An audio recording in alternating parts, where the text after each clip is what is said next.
Number 8. Teenage drug ring. In February of 2024, authorities in Rankin County, Mississippi arrested over a dozen suspects who were accused of selling and distributing fentanyl throughout the greater Jackson area. 5 adults and 6 juveniles were nabbed during an initial bust at a home in Florence, which came following a multi-agency investigation into the suspected drug ring. At least 4 more individuals were arrested over the following days as the investigation continued. The arrests came amid a months-long spike in deadly overdoses in the area. After making several undercover buys from some of the suspects, narcotic investigators managed to intercept a supply of drugs that they believe were slated for distribution at a local high school the very next day. The suspects face varying charges relating to the sale of fentanyl, cocaine, and methamphetamine. At least one defendant is accused of trafficking ecstasy, while another faces a charge for being in possession of a shotgun that was stolen in a previous home burglary. According to the most recent available updates on the case, the investigation is ongoing.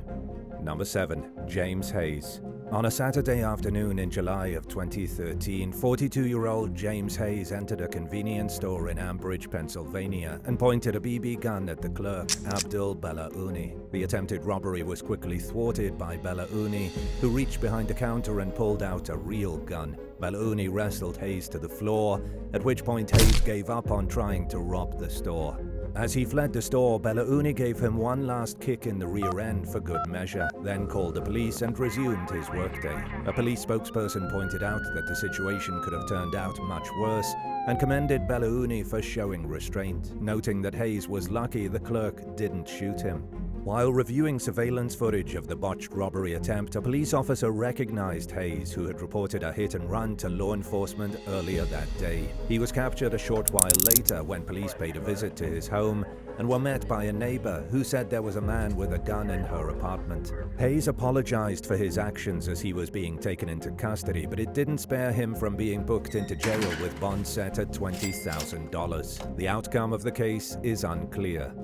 Number 6. Rashawn Garrett. 23-year-old Rashawn Garrett of Clackamas County, Oregon, was no stranger to law enforcement when he led police on a high-speed chase in a stolen vehicle in October of 2015. At some point during the pursuit, he abandoned the car and fled on foot. He hid in some bushes, but was quickly located and apprehended by a police canine. At the time of his arrest, Garrett was wearing a t-shirt that said, "I do dumb things." Thanks to his mugshot, a story that would have most likely gone largely unnoticed outside the local area went viral. Garrett was charged with possession of a stolen vehicle, unauthorized use of a motor vehicle, and 2 counts of attempting to elude. It wasn't his first criminal case, and it wouldn't be his last. In September of 2023, Garrett was arrested for allegedly trying to break into an apartment and charging at a neighbor with a knife when they tried to stop the attempted burglary. The neighbor tased Garrett, who police believe was under the influence of drugs. He was booked into custody on charges of burglary,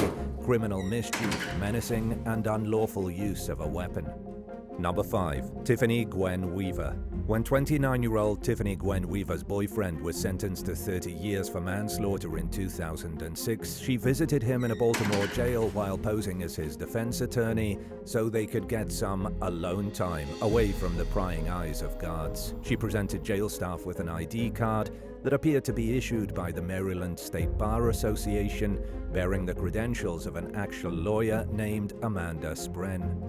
During the visit, guards saw Weaver being intimate with 31-year-old Jason Moody in one of the designated attorney-client visiting rooms. The meeting abruptly ended, and the law firm that the real Amanda Spren worked for soon received a letter about the tryst.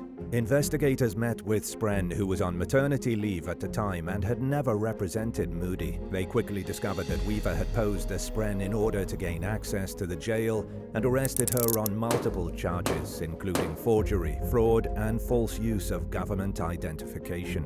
Weaver was ultimately convicted of impersonation and forgery counts. She could have faced up to 6 months behind bars, but was spared from prison time and sentenced to 3 years of probation. Number 4. Frank Howard. For 30 years, Frank and Nancy Howard had an imperfect but happy marriage. Frank owned a successful accounting firm in Carrollton, Texas, while Nancy raised their 3 children as a stay-at-home mom. But their relationship changed in 2009 when Frank began spending a lot of time away from home. He claimed he was traveling for work, but in reality he was having an affair with a woman in California named Suzanne Leontief, who was under the impression that Frank was in the process of divorcing Nancy. In addition to spending vast sums of money on traveling to see his mistress and the lavish trips they took together, Howard helped pay her daughter's college tuition and bought Leontief a house and a boat. He also bought his own condo in California, unbeknownst to Nancy, and put Leontief on his company's payroll even though she didn't work for him.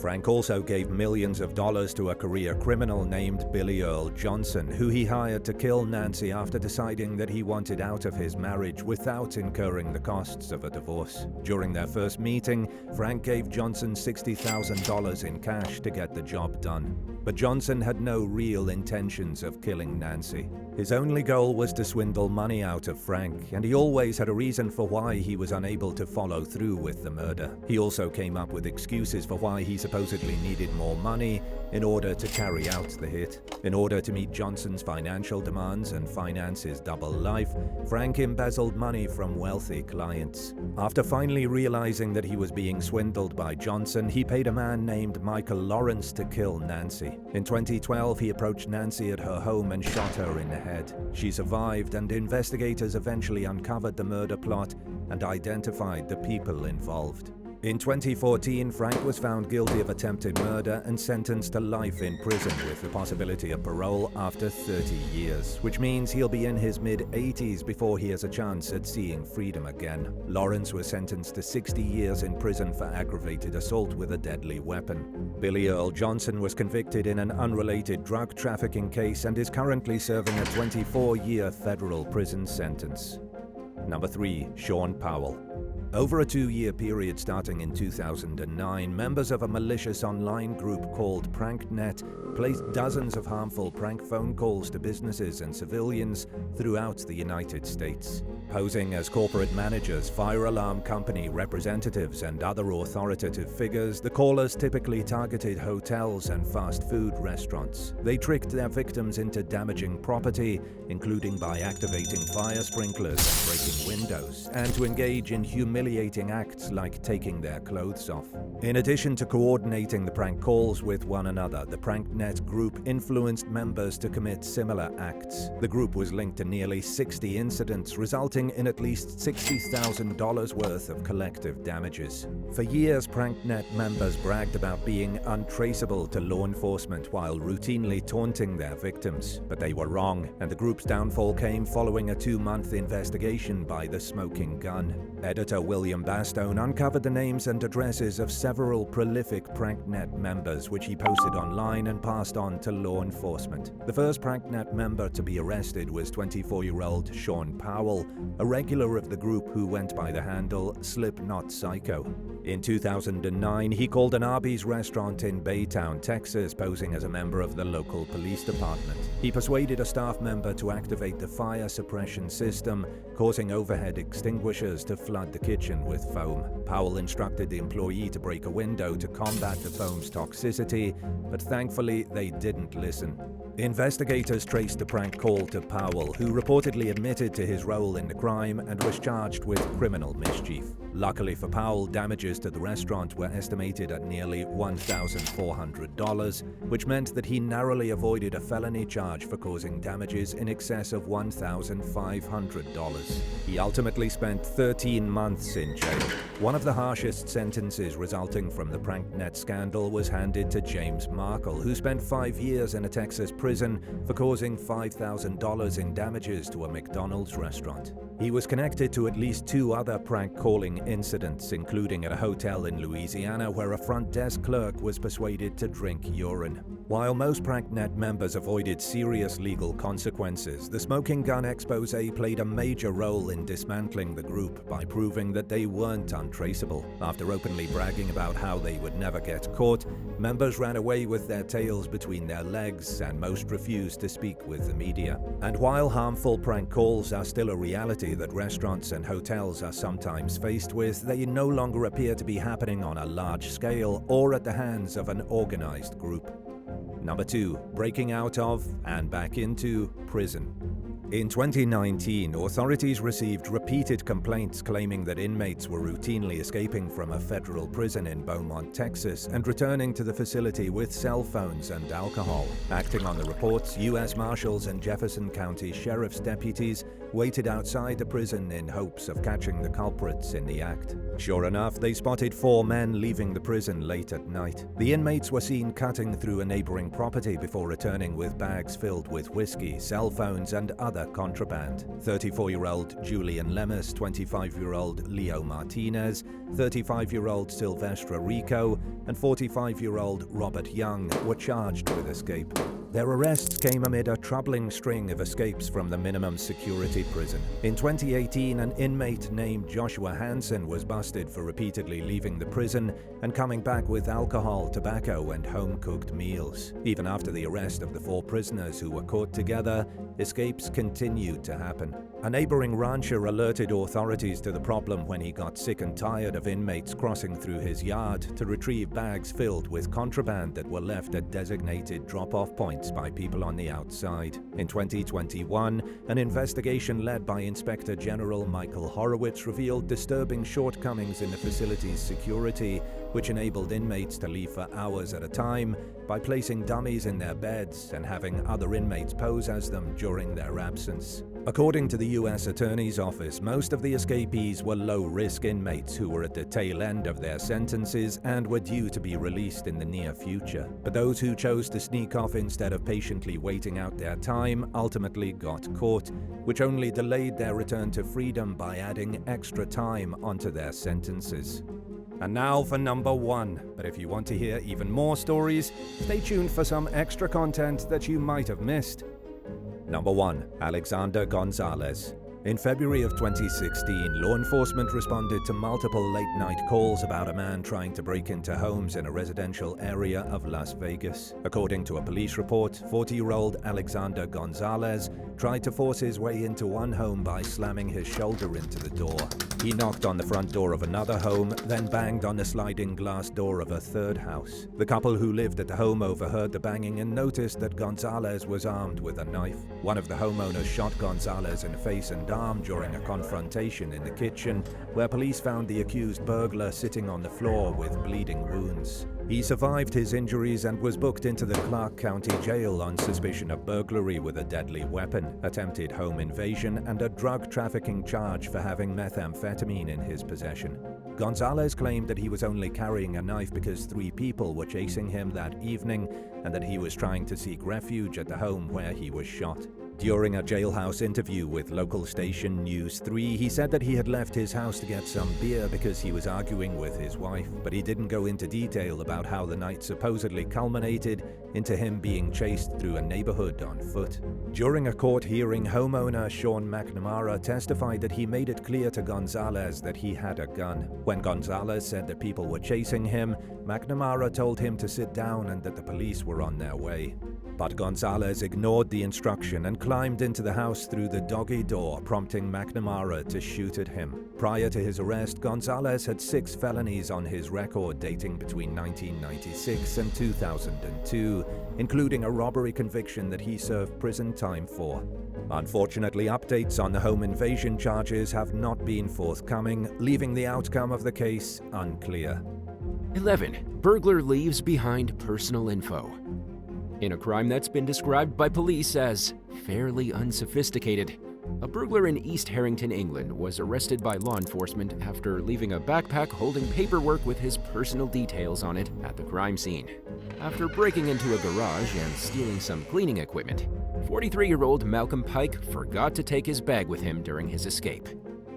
But investigators didn't complain when they found mail inside that led them straight to the suspect. When confronted, Pike admitted to multiple crimes in connection to a robbery spree throughout the region, including one incident where he stole a family's laundry straight off their clothesline while it was hanging outside to dry.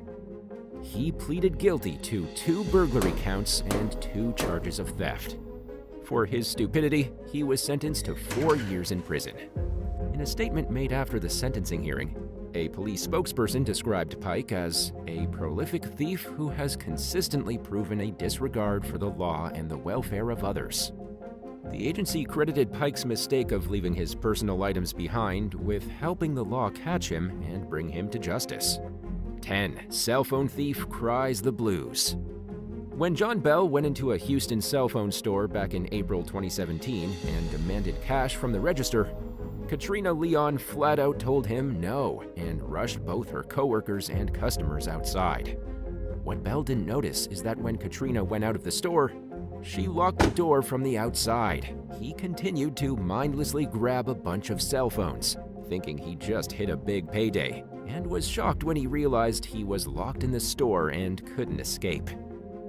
Desperate to leave before the cops showed up, Bell pulled out a gun and fired several shots at the door. When that failed to give him a way out, he threw his whole body against the door and kicked it in an attempt to break open the exit.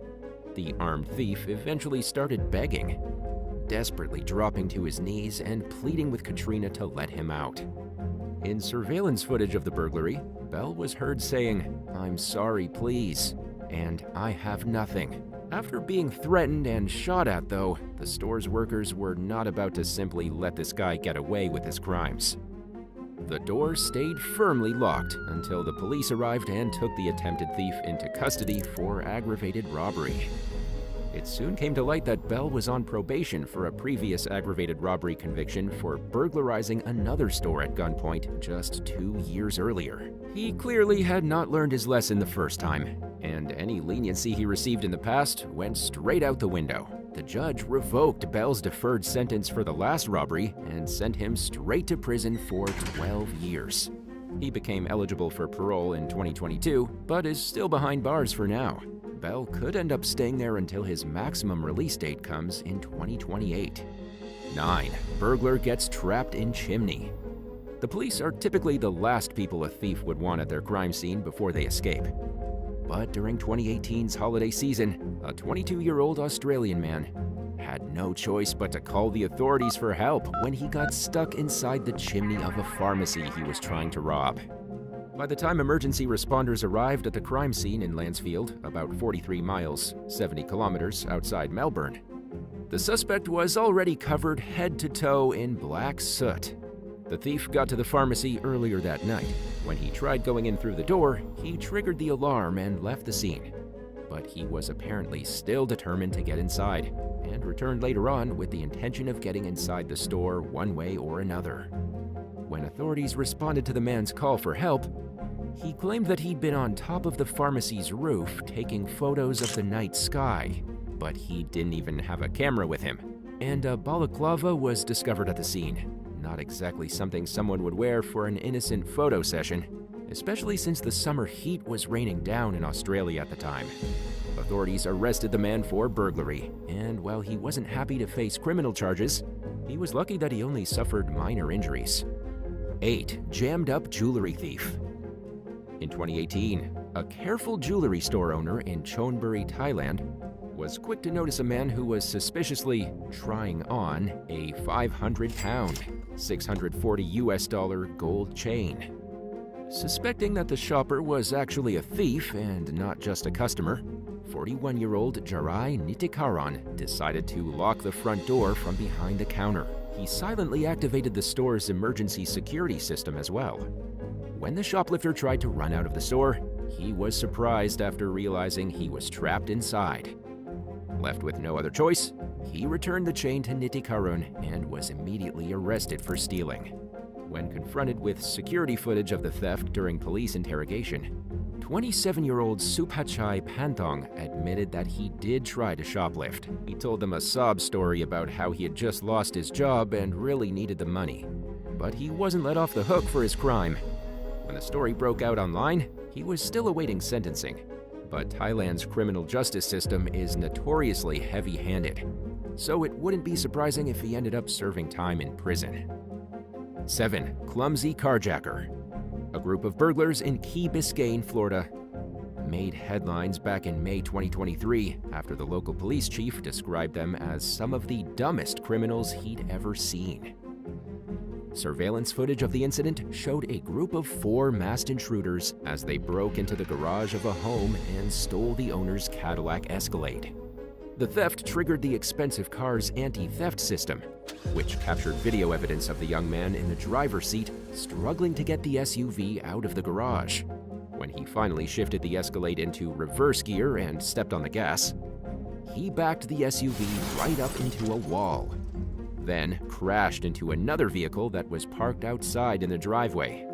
The suspects then quickly ditched the Escalade at the scene and ran off on foot.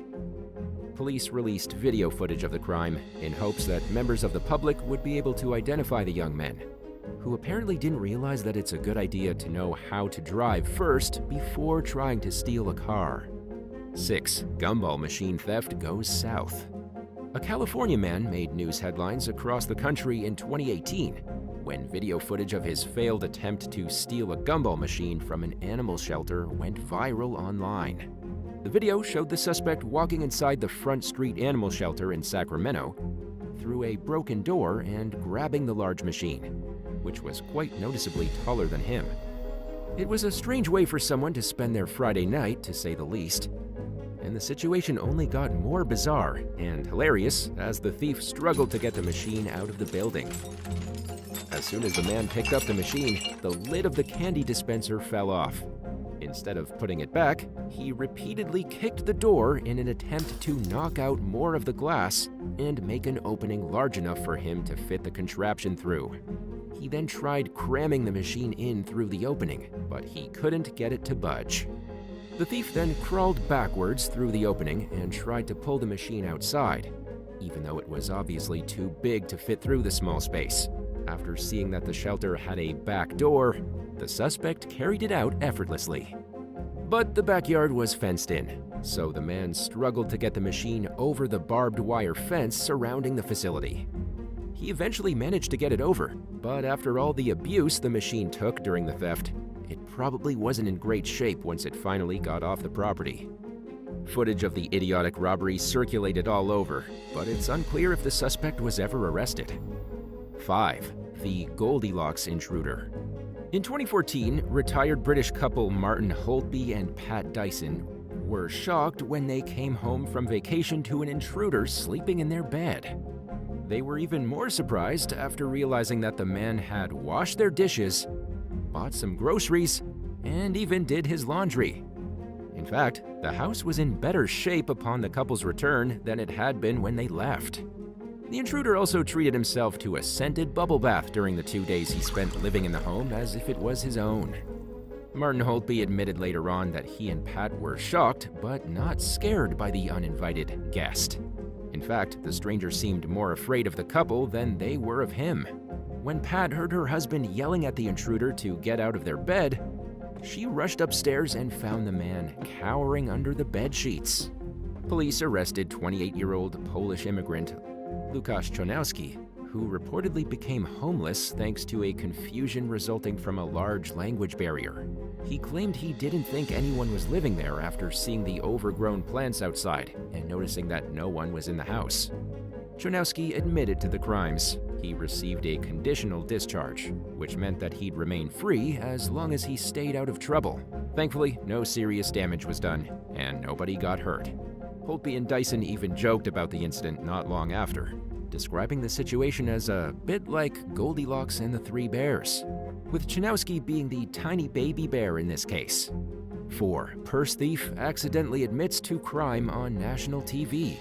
Judge Judy is infamous for her no-nonsense approach on her courtroom drama show, which ran for roughly 25 seasons and remains one of the most popular shows of its genre on television. One of the most memorable cases of her career aired in 2015, when an 18-year-old girl named Guinea Paradeza accused a man of stealing her purse. Paradeza told Judge Judy that the purse held her wallet, a few gift cards, money, a calculator, and an earpiece. The defendant, who was with a friend in court, interrupted by saying, "There was no earpiece, ma'am." That simple statement was enough to tell the courtroom who was in the wrong. Needless to say, he made the judge's decision easy, and the whole country got a good laugh out of the man's accidental confession. Judge Judy even broke out of her normally unamused expression and laughed at the defendant and his buddy as she pointed at them, calling them dumb and dumber. Less than 20 seconds into the hearing, the case was finished with a favorable verdict for the plaintiff. 3. Manual transmission trips up car thief. During the early morning one day in March 2023, a thief stole an extremely rare Brabham BT21 race car from a property outside Melbourne, Australia. The vehicle was recovered just a few streets away from where it had been stolen in the upscale suburb of Turok. Sadly, it was extremely damaged and undrivable. The car's original owner, Peter Williams, told ABC Australia that he thought the thief ditched the car because they didn't know how to drive with a manual transmission. Williams had been planning to compete with the 1960s race car in an upcoming historic car event, but the clutch was far too damaged for him to participate. It was very disappointing, but he was grateful that the car was even found. As just one of 5 that exist throughout the world, it's practically irreplaceable. All things considered, Williams breathed a sigh of relief when the vintage car was located. According to the most recent updates on the case, no arrests have been made in connection to the theft. 2. Supermarket thief brags beforehand. When 32-year-old Andrew Hennels decided to rob a Tesco in Norfolk, England back in 2015, he couldn't resist the urge to post his plans on social media. Before committing the crime, he posted a comment on Facebook saying, "Doing Tesco over." Just 15 minutes later, Hennels was arrested for holding up the store at knife point and taking off with hundreds in cash. A witness to the robbery fled to a nearby pub for safety and called the police there. While the evidence against Hennels was strong to begin with, his Facebook confession made it even easier for prosecutors to secure a conviction. The accused thief pleaded guilty to multiple charges, including robbery and carrying a weapon, and was sentenced to 4 years in prison. 1. Poorly disguised burglar gives himself away. In September 2015, a 37-year-old man named Christopher Badman decided to rob a hotel in the middle of an Elvis Presley convention in the Welsh town of Porthcawl. It's a huge event that draws hundreds of Elvis impersonators from around the world each year. But instead of carrying out the crime in an Elvis getup, Badman put a plastic bag over his face and went into the hotel around 2 o'clock in the morning. He quickly ran into several problems because he couldn't even see where he was going. Surveillance footage of the botched robbery showed the suspect stumbling around in the hallways and walking into hotel walls as he tried to navigate blindly. Eventually, he lifted the bag from his face in order to see and was standing right in front of a security camera as he did it. Badman quickly noticed the camera, which was just a few feet away, and stared straight into it. Based on his panicked facial expression, it was clear that he knew his cover was blown. At some point during the burglary, a guest woke up and found the suspect trying to steal their laptop. Badman fled the scene, but he was quickly tracked down and arrested. Authorities credited the intruder's decision to take off his disguise for helping lead them to his capture. Badman eventually pleaded guilty and was sentenced to 16 months in prison. Thanks for watching. If you had to choose, would you rather go viral for doing something incredibly dumb but forgivable, or be depicted in the media as an intelligent but bad person? Let us know in the comments below, and remember to subscribe. See you soon. Bye.